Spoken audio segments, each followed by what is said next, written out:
The Strait of Hormuz, widely considered the most critical energy choke point on the planet, through which roughly 1/5 of the world's crude oil must pass, is rapidly becoming the latest flashpoint of tension. According to NBC News, citing two sources familiar with U.S. intelligence assessments, Iran has recently begun laying naval mines in the waters around the Strait of Hormuz. One source said the number of mines currently deployed is still relatively limited.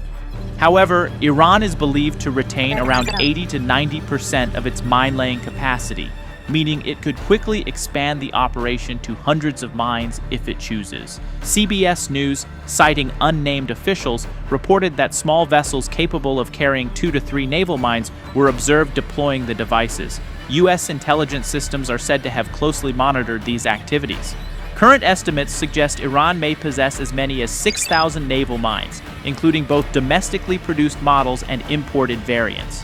Alongside Iran's navy, the Islamic Revolutionary Guard Corps, IRGC, which controls much of Iran's military activity around the Strait of Hormuz, has the capability to deploy a distributed mine network, combined with explosive boats and coastal missile launch systems. Earlier on the 2nd, the IRGC warned that it would attack any vessel attempting to pass through the strait, prompting many international commercial ships to temporarily halt their voyages.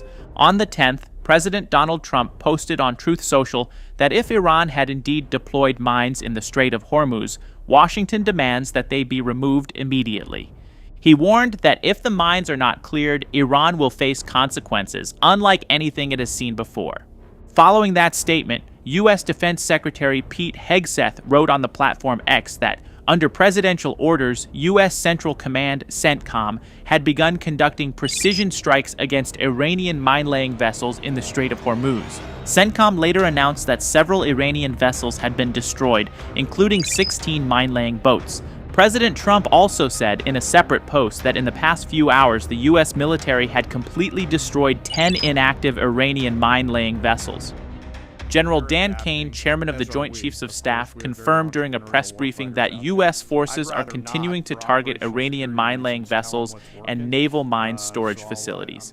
These military actions are believed to be aimed at preventing a dramatic surge in global oil prices caused by escalating tensions in the Strait of Hormuz.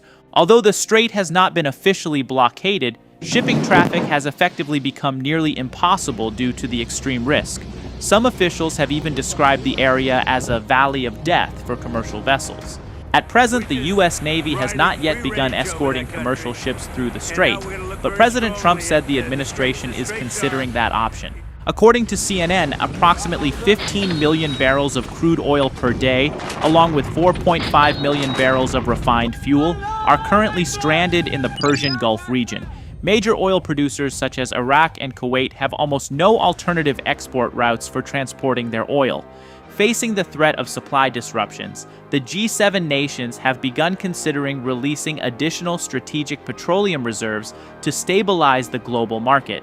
However, the instability surrounding oil shipments through Hormuz has already caused severe volatility in global oil markets, with prices swinging sharply from above $90 to below $80 per barrel in a short period of time. If the situation in the Strait of Hormuz continues to escalate, this will not simply be a military confrontation between Iran and the United States. It is the point where a narrow waterway can choke the energy lifeline of the entire world. And if this planet's oil valve is truly shut off, the next shock will not remain confined to the Middle East battlefield. It could ripple straight through the global economy.